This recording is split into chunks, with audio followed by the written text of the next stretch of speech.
Hello, family, and welcome to this episode of the Infinite Energy Podcast. Today's a fun one. It's the energy of dreams. You have them. We have them. Let's talk about them in today's episode. Hi, we're sisters Kay and Shai, and we're the hosts of the Infinite Energy Podcast. We believe that everyone has the power to live a more energized, optimistic, and fulfilling life. In every episode, we share tips and techniques for harnessing your own power and creating the life you deserve. Get ready to ignite and discover the limitless power of infinite energy.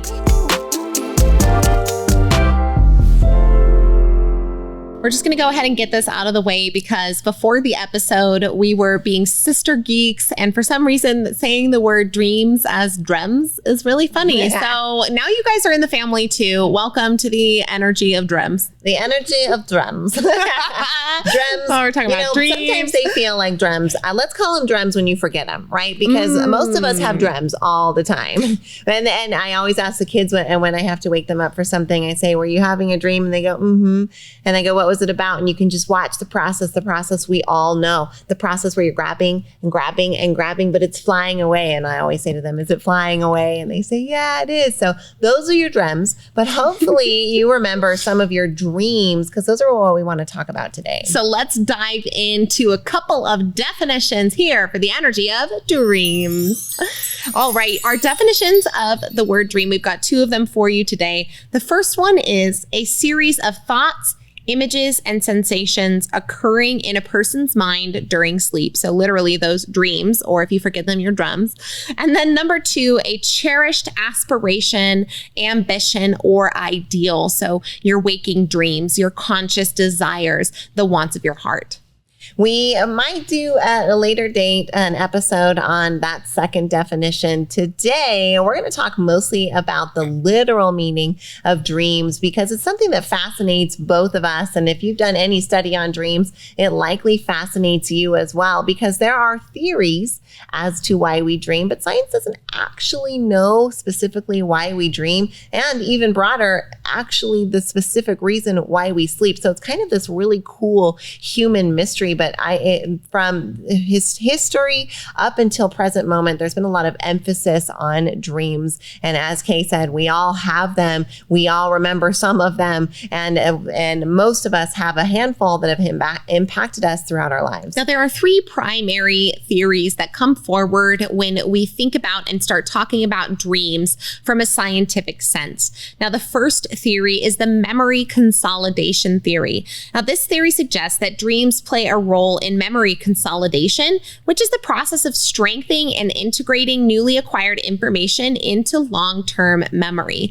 Now, whether our dreams do or don't play a role in this, I will say from personal experience that I've watched this happen with my son and my daughter when they are babies. My baby boy right now is 14 months old, and I can tell you that I watch him integrate things in his sleep that he experiences for the first time the day before, and the next day it's like he knows what happened. Like he's got this ingrained memory of what happened the day prior. Now, whether this happens through the process of his dreams or not, I've always found it really fascinating that it seems like our babies are integrating these memories daily in their sleep.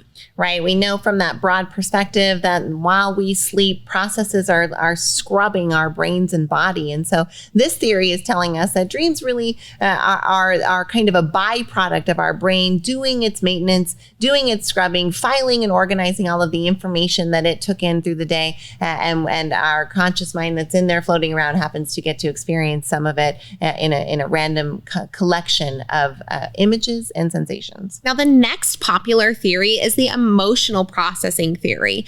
According to this particular dream theory, your dreams serve as a mechanism for emotional processing and regulation. Okay.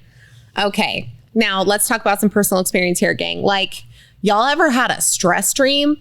Like you wake up and you're sweating, or you wake up and you're like, you forgot something, or you're late for something and your adrenaline is pumping, right? Emotional processing is likely something that you have experienced firsthand from your dreams. Right. In this theory, we're talking about the fact that dreams really provide a safe space for an individual to explore emotions, to process interactions, to consider responses and reactions to different things. So being able to have this internal space where our conscious mind is freed so that our subconscious and unconscious mind can process the emotional waves that were happening throughout the day is an interesting take. And I know, as Kate, you mentioned, right, I think we probably all had those things where we've been stressed from a dream or something is really stressing you out in real life. And then it stresses you out in your dreams. Sometimes I'll wake up and say, I worked all night. Have you ever had that before? You work through your dream all night. We've all been there, right? We've done that. Or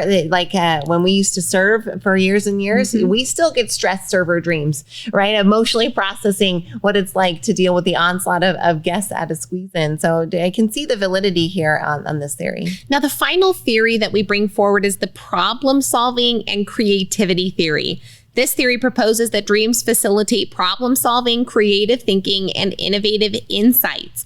It says that during the dreaming, the brain engages in associative thinking and the recombination of ideas, often without the constraints of logical reasoning or external constraints. These dreams present alternative perspectives, new connections, and imaginative solutions to complex problems, leading to creative breakthroughs upon awakening. Now, many of us have likely experienced this as well, or we've at least heard of this in the tales, right? Oh, I saw it in a dream. I knew how to build it after it came to me in a dream, or this happened in a dream and then I made it a reality. And so this can be this source of inspiration, this place where the chatter of the conscious mind finally takes a back seat and allows your subconscious to come forward, maybe with insight or inspiration that's valuable to your true self. Now, like any scientific approach, these theories are actually best when they are presented together. What we know is that it's likely nothing happening in a mutually exclusive way, that all of these are ranking in terms of why we dream. They have some part to play in the dream function, and they likely, our dreams serve multiple functions across these different ways. But these are the three different places where the theory has emerged the strongest, and we can really center on why it is that we dream, especially when sometimes those dreams seem pretty out there. Now, as we get into the next segment and start to talk about into the ways that dreams bring forward special insights into our lives and how our subconscious mind may be interpreting things that come forward, we want you to think about some dreams that you have had, not those dreams that are your goals or your aspirations or like the practical dreams. We're talking about like, what's a dream that you had while you were sleeping? It could have been years ago. It could have been last week that you can't stop thinking about. Now, when this topic first came forward, I have a dream personally that I had when I was about 3, maybe even 4 years old. I have not ever forgotten that dream. We are now here 25 years later, and I still think about that dream on the regular. So like, what are the dreams that don't leave you alone? Could be good ones, could be bad ones. But the point of this exercise is to just rack your memory a little bit and see if you can shake up that subconscious and bring it to the conscious and give yourself some proof of the pudding of the dream so we can talk about what some of the symbolism might mean for you. Right. Many call dreams the window to the subconscious mind. And so as you look at those dreams in your little collection, we can think about how our subconscious mind was maybe employing some of those theories, some memory consolidation, some emotional processing, some problem solving and creative thinking. And we look forward to diving more into that on the next segment. So stay tuned.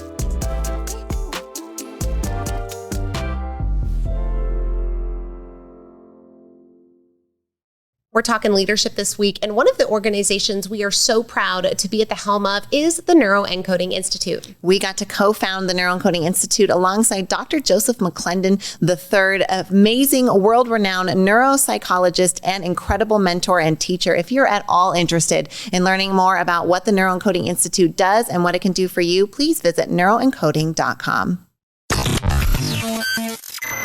You're enjoying this episode on Angel Phoenix Productions Podcast Network. To explore a complete lineup of quality programs and media production services, head on over to angelphoenix.com or like our Facebook page at facebook.com/Angel Phoenix Productions.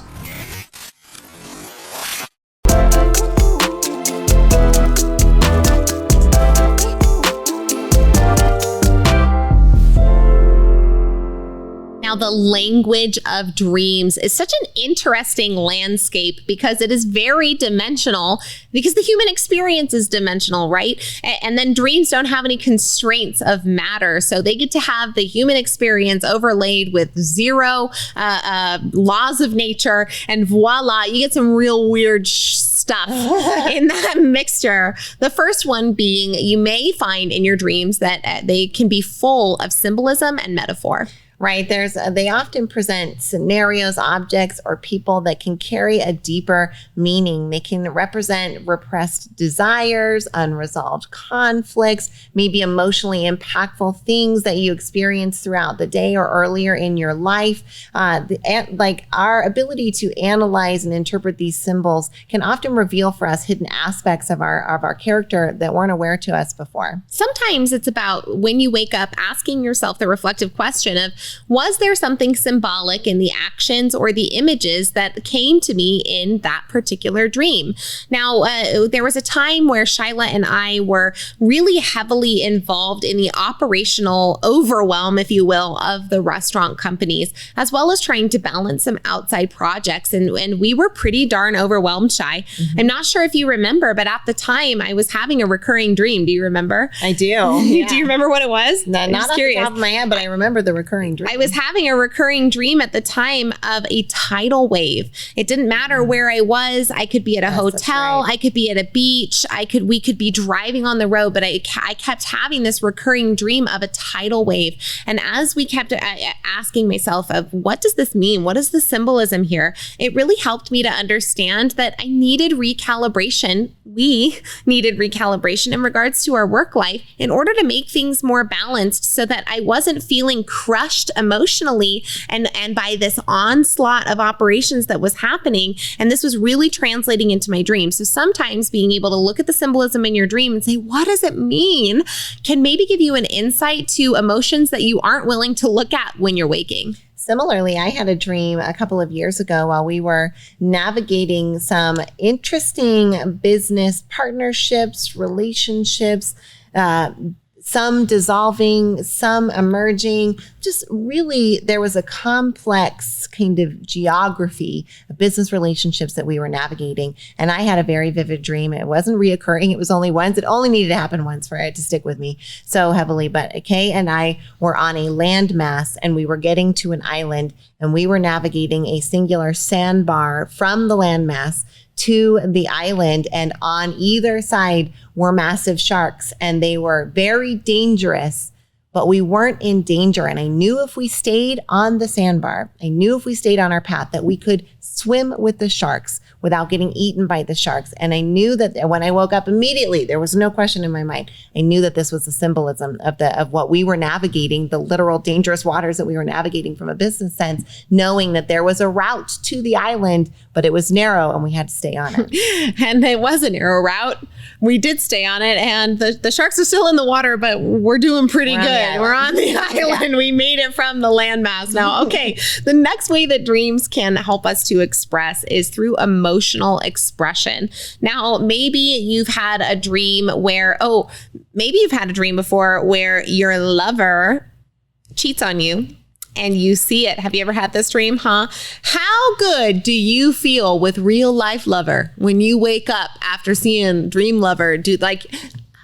I get mad. I don't know about y'all, but I have gotten legit mad. Like, you kissed dream girl in my dream, and that's not okay with me, right? But this emotional expression of jealousy inside of a dream is, I think, it would be a lashing of love, right? The love lashing happening inside of your brain that says, oh, well, I will also be jealous of that person, or whatever that is, right? But these emotional expressions happen in our dreams, and they're so powerful and palpable that sometimes when we wake up, it can literally feel real.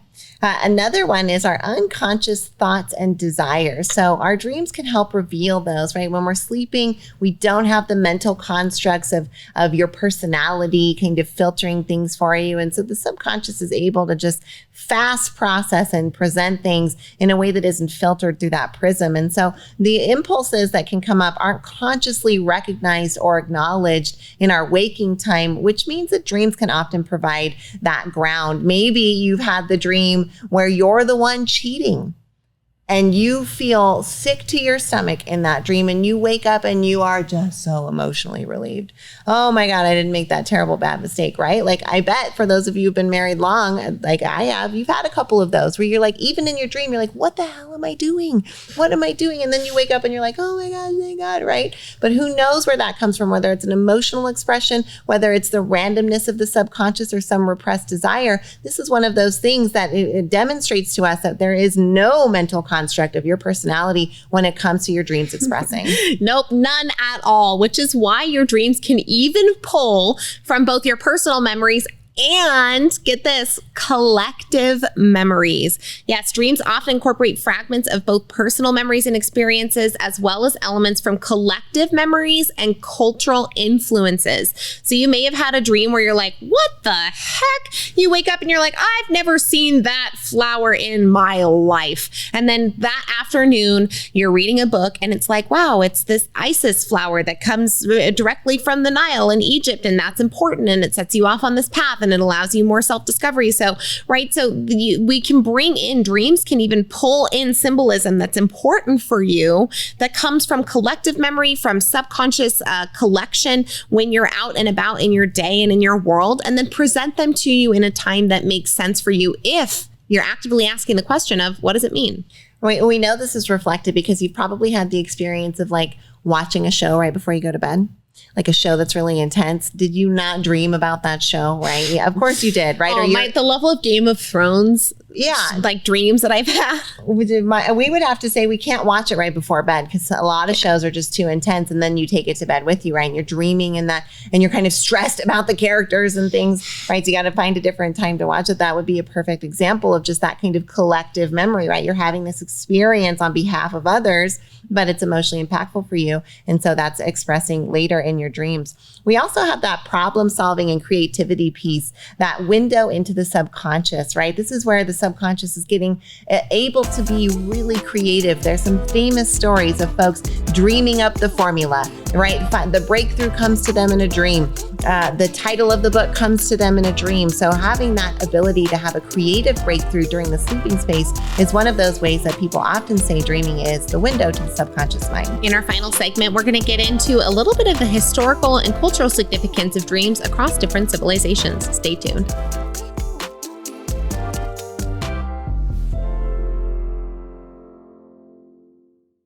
One of our proudest business accomplishments is what we've been able to do with Squeeze In franchising. The Squeeze In is a breakfast lunch restaurant featuring the best omelets on the planet, and it's been around for almost 50 years, and now you can have a Squeeze in your community. We've seen how this business transformed our families, and now we are so excited to offer this to families around the country to see how this little restaurant might change their family and their community. If you're wondering how to set up your adult children for legacy and success through a small business, then the Squeeze In is an option we urge you to consider. Come find out more about Squeeze In franchising at squeezein.com.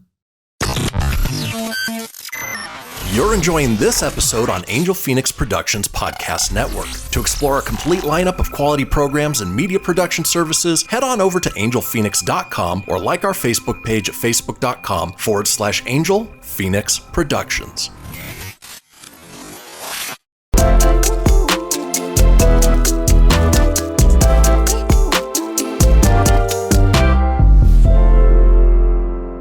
Now, a dream of ours that is in the vein of a dream that is a goal is to have you, our dear listener, subscribe to this beautiful, wonderful podcast. And if you could drop us a review while we're at it, we would be so appreciative.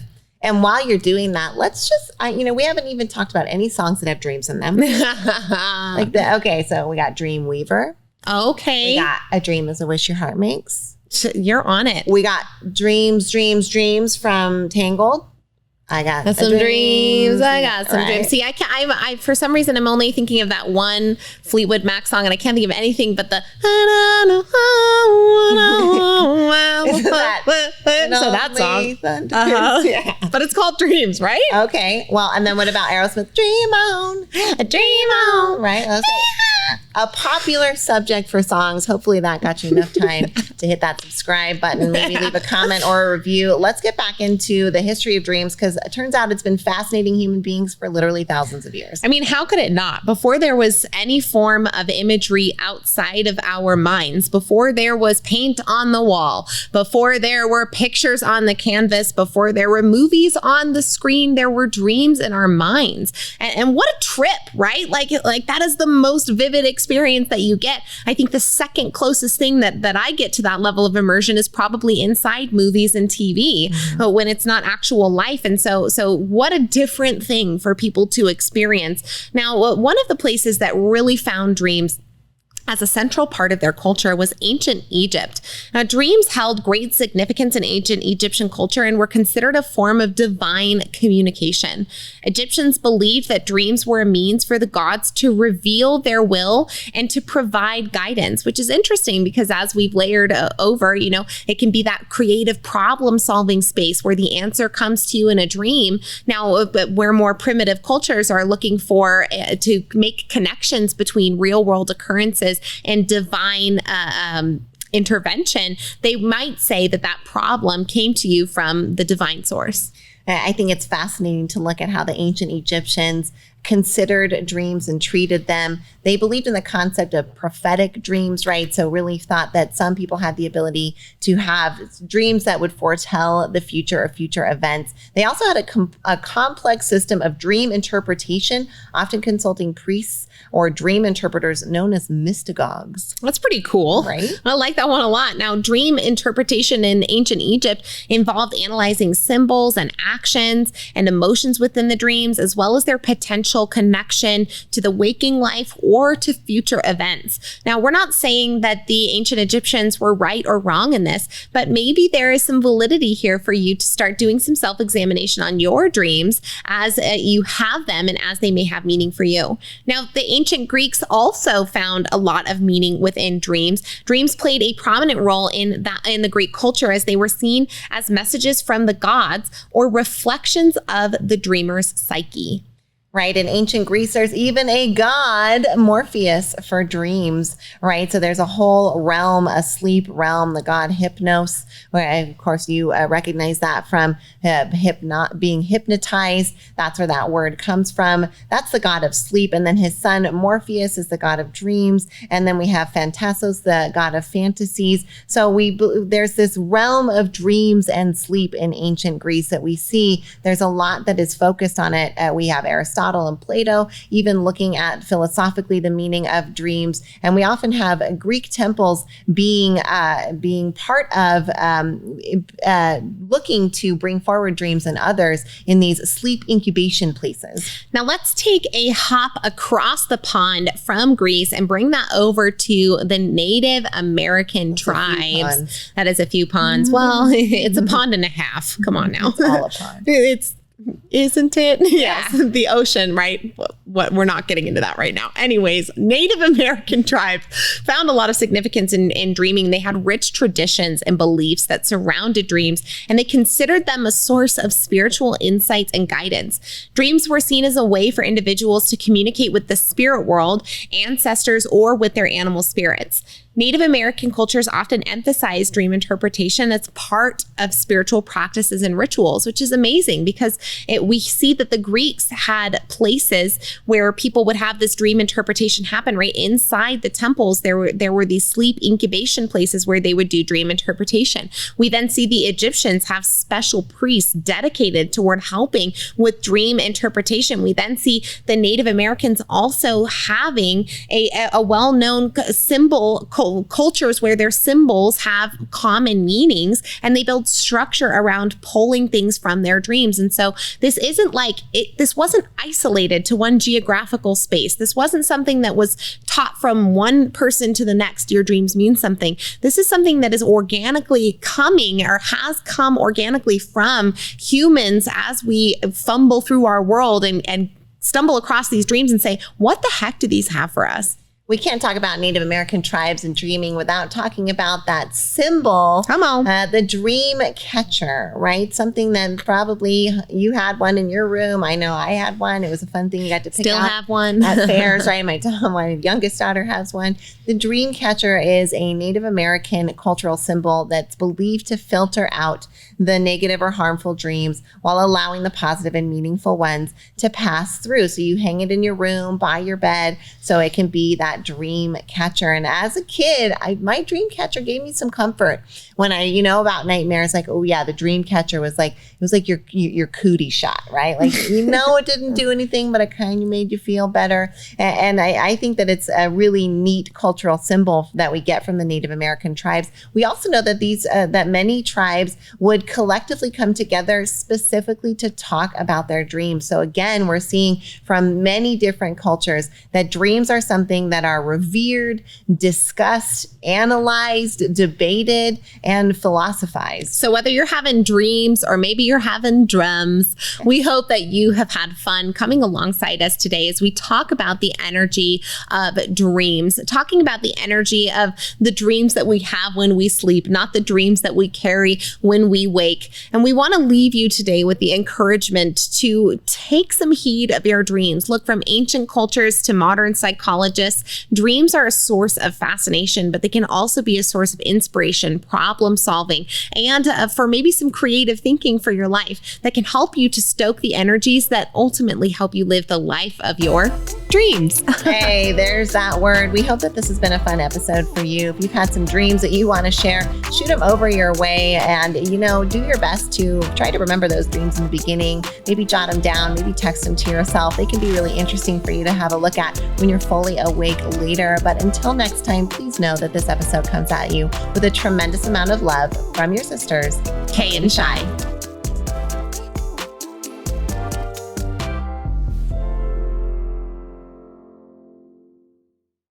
This podcast was a production of Angel Phoenix Productions. Explore more episodes of this show or other great shows on the Angel Phoenix Podcast Network by visiting angelphoenix.com. The views expressed in this show do not necessarily represent those of Angel Phoenix Productions or its advertisers and may contain language that's unsuitable for younger listeners.